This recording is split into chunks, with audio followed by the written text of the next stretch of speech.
Morning students, मैं हूं हरी sir और आप देख रहे हैं मेरा YouTube channel maths with Hari sir special Hindi medium के बच्चों के लिए। तो बच्चों, आज की सीरीज में जो हम करने वाले हैं चैप्टर नंबर 3 चतुर्भुजों को समझना का लास्ट पार्ट करने वाले हैं और इस पार्ट में हम देखेंगे कि क्वेश्चन कैसे सोल्व किए जाते हैं। आपसे सिर्फ एक ही रिक्वेस्ट है कि आप सीख कर दूसरे बच्चों को जरूर सिखाएं। ठीक है, चलो चलते हैं। जो मेंटल मैथ कक्षा 8 के अगले भाग पर चलते हैं। जैसा कि आप अपनी स्क्रीन पर देख पा रहे हैं, इस सीरीज में हम कर रहे हैं अध्याय 3 चतुर्भुजों को समझना। आइए आखिरी भाग कर लेते हैं, क्या कहता है आखिरी भाग। और यहाँ पर ये भी बहुत ही आसान है, कोई ज्यादा मुश्किल तो है नहीं।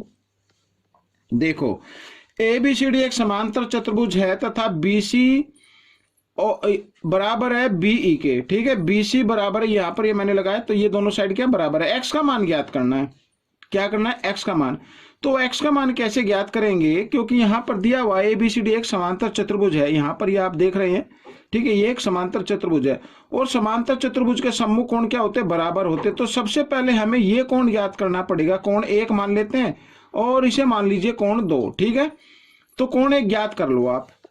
यहां पर मैं लिख सकता हूं कोण A बराबर होगा कोण 1 के। ठीक है, क्यों होगा मैं यहां पर लिख देता हूं, समांतर चतुर्भुज के सम्मुख कोण बराबर होते हैं। इस तरीके से आपको भी लिख लेना है, समांतर चतुर्भुज के सम्मुख कोण, बस इतना ही लिख दीजिए। ठीक है, तो A की वैल्यू है यहाँ पर 125, तो कोण 1 की वैल्यू भी कितनी आ गई बच्चों? 125 डिग्री आ गई। ठीक है, और अब देखो कोण 1 बराबर कोण 1 जमा कोण 2, कोण 1 व कोण 2 ये लाइन कितने डिग्री पे होती है? मैंने कई बार बताया 180 डिग्री पे होती है। तो कोण 1 जमा कोण 2 का अगर दोनों कोणों को हम जमा करें तो 180 आता है। इन्हें बोलते हैं रेखीय युग्म। तो ये रेखीय युग्म बना रहे हैं इधर। ठीक है, तो 1 का मान तो आपको पता लग गया 125 है, तो कोण 2 का मान निकालना है आपको 180। ठीक है, डिग्री। यहां पर कोण 2 का मान निकाल लीजिए, बराबर 180 डिग्री। 125 को भी आप ले आओ 180 के साथ में ले आओ तो इधर आकर ये घटा का हो जाएगा। आइए घटा लेते हैं। 10 में से 5 गए 5, यहाँ पे रह गया 7, 7 में से 2 गए 5, तो 55 डिग्री आ गया बच्चों। ठीक है, क्या आ गया? 55 डिग्री। अब यहाँ पर कोण 2 की वैल्यू है 55 डिग्री, तो हमें x का मान बताना है। तो सबसे पहले यहाँ पर ये जगह कम पड़ेगी, कोई नहीं, फिर भी मैं दिखाता हूँ आपको। अब कोण 2 देखो, यहाँ पर BC बराबर है BE, ये तो बराबर है, दोनों दिया हुआ ना, BC बराबर है BE, तो इनके सम्मुख कोण भी क्या होंगे? बराबर होंगे।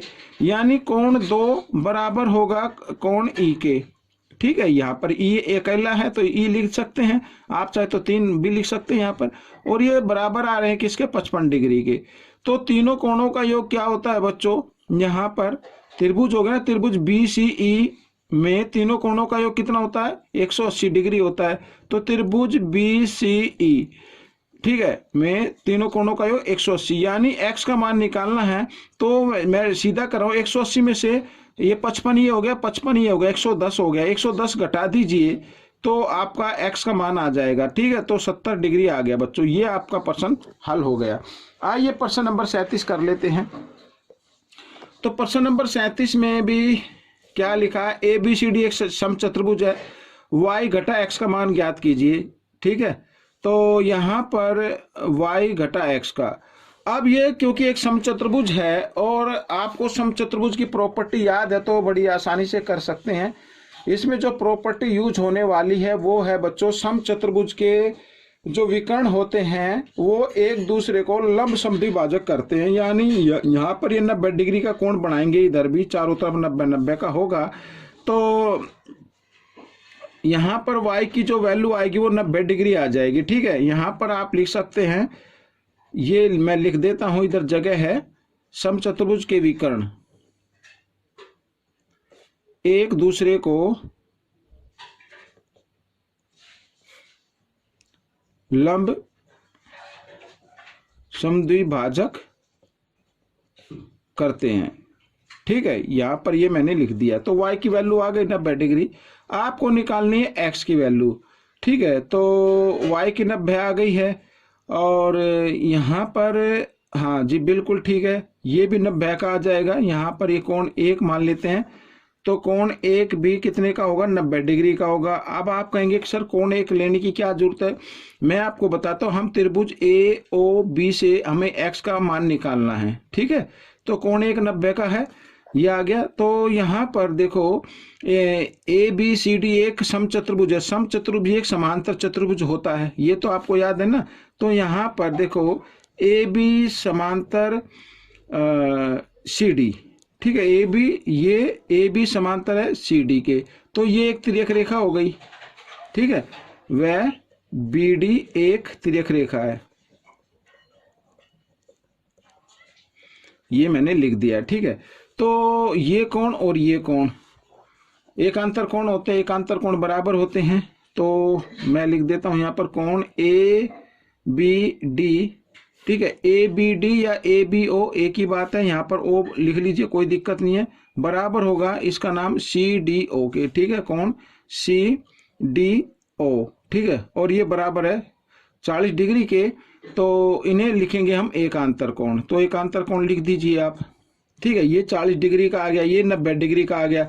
अब एक्स का मान निकालना है, तो त्रिभुज ए ओ बी में, ठीक है, त्रिभुज ए ओ बी में x जमा 90 जमा 40, ठीक है, मैंने कोण लिख दिए सीधे। x जमा 90 जमा 40 बराबर होता है 180, क्योंकि त्रिभुज के तीनों कोणों का योग 180 डिग्री होता है।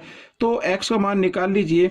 तो बच्चों यहाँ पर 180 और 90 और 40 कितना होता है, 130। 130 इधर जमा का, इधर आकर ये घटा का हो जाता है, ये मैंने घटा दिया, तो आ गया बच्चों यहाँ पर 50 डिग्री। तो x का मान कितना आ गया, 50 डिग्री आ गया। हमें निकालना y घटा x, y घटा x, तो यानी y का मान है 90 और घटा x का मान आया 50, तो 90 घटा 50 हो गया 40। तो 40 डिग्री बच्चों आपका ये उत्तर बन गया, ठीक है। आइए प्रश्न नंबर 38 कर लेते हैं। प्रश्न नंबर 38 में देखो क्या कहता है, ए बी सी डी एक समलंब है, समलंब है ए बी सी डी। समलंब क्या होता है, जिसकी दो भुजाएं समांतर होती है। तो यहाँ पर ए डी समांतर होगी बी सी के, ठीक है। और लिखा है सीपी तथा बीपी क्रमशः कोण सी और कोण बी के समद्वि भाजक है। यहाँ सी का और ये बी का, ठीक है, सीपी और बीपी समद्वि भाजक है। समद्वि भाजक का मतलब है यहाँ पर ये 25 डिग्री का है, तो इस साइड भी ये 25 डिग्री का होगा, इधर ये 30 का, तो इधर भी ये 30 डिग्री का होगा, ये होता है। तो कोण ए और कोण डी का मान हमें ज्ञात करना है, ठीक है। तो सबसे पहले हम देख लेते हैं कोण सी। कोण सी का मान क्या होगा, यानी बी सी पी, कोण बी सी पी का डबल होगा। डबल होगा क्यों, क्योंकि समद्वि भाजक दिए हुए हैं ना।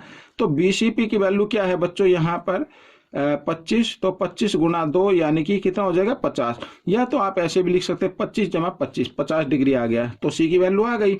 तो कोण बी भी यहाँ पर क्या होगा, क्योंकि ये भी समद्वि भाजक है, तो यहाँ पर होगा पी बी सी, ठीक है, कोण पी बी सी का डबल, यानी 30 गुना 2 बराबर 60, तो ये 60 आ जाएगा। या इस तरीके से कर सकते हैं, क्योंकि इसमें लिखा समद्वि भाजक है, ठीक है, ये हो गया।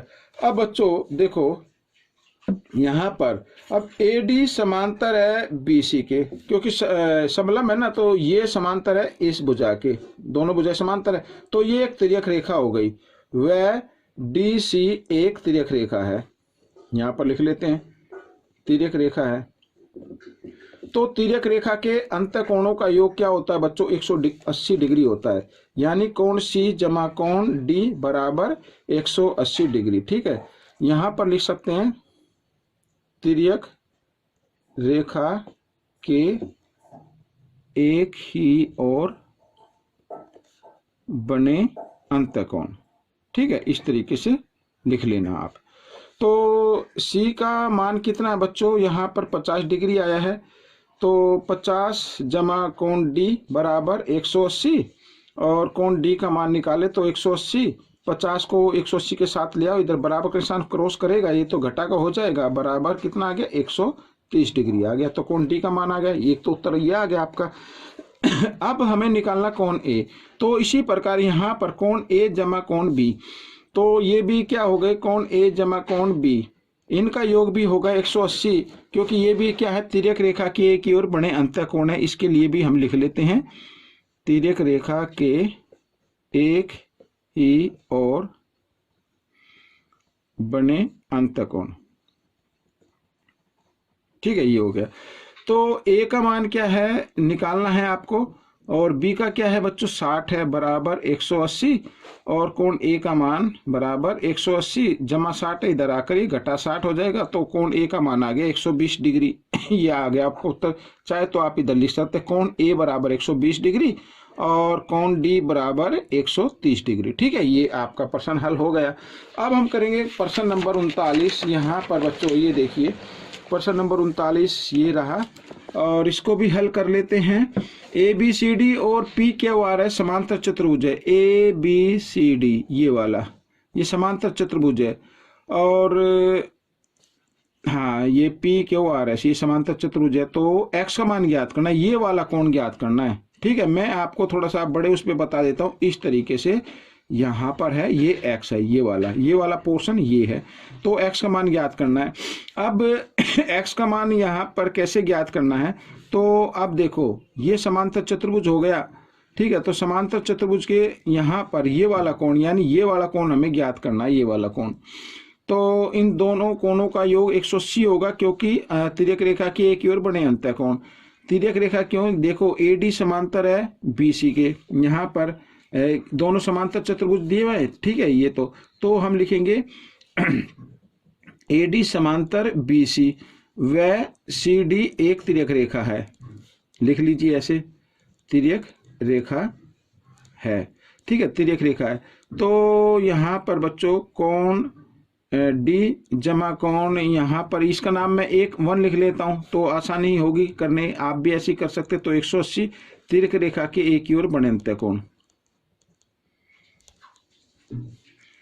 एक ही और बने अंतःकोण। ठीक है, तो यहाँ पर बच्चों कोण एक का मान निकालना, डी का मान तो 120 है, तो 120 जमा कोण एक बराबर 180 डिग्री।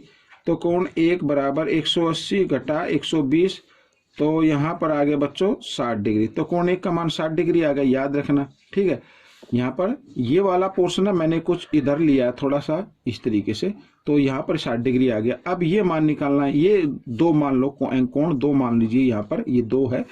तो अब क्योंकि पी क्यू आर एस एक समांतर चतुर्भुज है, तो समांतर चतुर्भुज के सम्मुख कोण आ रहे हैं बच्चों ये, तो कोण पी बराबर होगा कोण 2 के। ठीक है, और ये बराबर होगा 70 डिग्री के। तो यहाँ पर मैं लिख देता हूँ समांतर चतुर्भुज के सम्मुख कोण। समांतर चतुर्भुज के सम्मुख कोण क्या होते हैं, बराबर होते हैं। ठीक है, तो कोण P की वैल्यू 70 डिग्री है, तो कोण 2 की वैल्यू भी कितनी आ गई, 70 डिग्री आ गई। अब यहाँ पर बच्चों ये देखो इस तरीके से ये एक त्रिभुज बन रहा है, यहाँ पर ये त्रिभुज बन रहा है ना, तो इनमें तीनों कोणों का योग कितना होगा, 180 डिग्री होगा। यानी कोण 1 जमा कोण 2 जमा x बराबर 180 डिग्री होगा। ठीक है, कोण 1 की वैल्यू आई है 60 डिग्री जमा 2 की वैल्यू आई है 70 डिग्री और जमा x बराबर 180 डिग्री। ठीक है, 60 और 70 कितना होता है, 130 होता है, और बराबर जमा x इस तरीके से। तो कई बार बच्चों मैं यहाँ पर नहीं भूल जाता हूँ, इसको थोड़ा सा इग्नोर कर लें आप, कोई नहीं। तो x का मान निकालना है, तो x बराबर 180, 130 इधर जमा इधर आकर ये घटा हो गया, तो x का मान आ गया बच्चों 50 डिग्री। ठीक है, इस तरीके से ये आपका प्रश्न हल हो गया। अब हम इस भाग के आखिरी प्रश्न पर चलते हैं, और यहाँ पर क्या है कि ABCD एक समांतर चतुर्भुज है, x और y का मान ज्ञात करना है। अब समांतर चतुर्भुज में बच्चों आपको प्रॉपर्टी याद होनी चाहिए कि समांतर चतुर्भुज के जो विकर्ण होते हैं एक दूसरे को समद्विभाजित करते हैं। ठीक है, यानी कि AO बराबर होगा OC और DO बराबर होगा OB के। ठीक है, यहाँ पर लिख देते हैं समांतर चतुर्भुज के विकर्ण, इस तरीके से समांतर चतुर्भुज के विकर्ण एक दूसरे के बराबर होते हैं। समांतर चतुर्भुज के विकर्ण एक दूसरे को समद्विभाजित करते हैं। बराबर तो ये विकर्ण होते ही हैं, भाजित करते हैं। ठीक है, आयत के विकर्ण बराबर होते हैं। कई बार क्या समांतर चतुर्भुज के भी हो जाते हैं, लेकिन हर बार ये हो ऐसा जरूरी नहीं होता। तो यहाँ पर बच्चों AO OC दोनों क्या है, बराबर है। तो AO और OC की जगह इनका मान लिख लेते हैं 5y जमा 1 बराबर 6y घटा 1। ठीक है, तो y वाले पद को एक तरफ ले आए इधर, तो 6y इधर जमा का है, बराबर के साथ इधर लेके आते तो घटा का हो जाएगा, बराबर घटा 1 जमा 1 है, इधर आकर ये घटा 1 हो गया।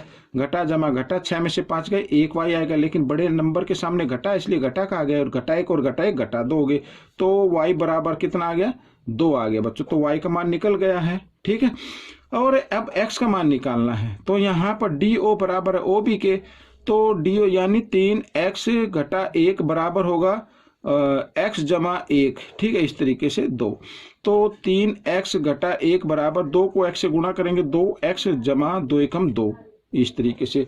तो x वाले पद को एक तरफ ले लीजिए, 3x 2x इधर आकर ये घटा 2x हो जाएगा, और बराबर 2, ये घटा 1 है, इधर आकर ये जमा 1 हो जाता है, तो ये भी जमा घटा घटा होते हैं, तो 3 में से 2 गया 1x बराबर यानी 3x में से 2x घटा देंगे, 1x बचेगा, 2 और 1 3, तो बच्चों x बराबर 3 आ गया। तो इस तरीके से y की वैल्यू आ गई है और x की भी वैल्यू आ गई है। ठीक है ना, तो यहाँ पर देखो, अब अगर हम देखें तो यहाँ पर कुछ लिखा नहीं है, तो आप क्या कर सकते हैं, यहाँ पर इधर मैं लिख देता हूँ, तो y का मान आया है बच्चों 2 इकाई, इसको इकाई लिख दीजिए, जिसमें कुछ नहीं होता उसको आप इकाई लिख सकते हैं यहाँ पर, और x का मान भी आप लिख दीजिए 3 इकाई। ठीक है, इस तरीके से आप लिख सकते हैं, तो यहाँ पर ये 3 इकाई हो गया, तो ये आपका उत्तर आ गया। तो बच्चों ये वीडियो कंप्लीट हो गई है और ये अध्याय भी कंप्लीट हो चुका है। आपको ये पाठ कैसा लगा मुझे जरूर बताएं, इसमें से सीखकर दूसरे बच्चों को जरूर सिखाना। मिलेंगे एक नए अध्याय पर, तब तक आप प्रैक्टिस करते रहिए, दूसरे बच्चों को सिखाते रहिए, और मेरी वीडियो देखने के लिए आप सभी बच्चों का धन्यवाद।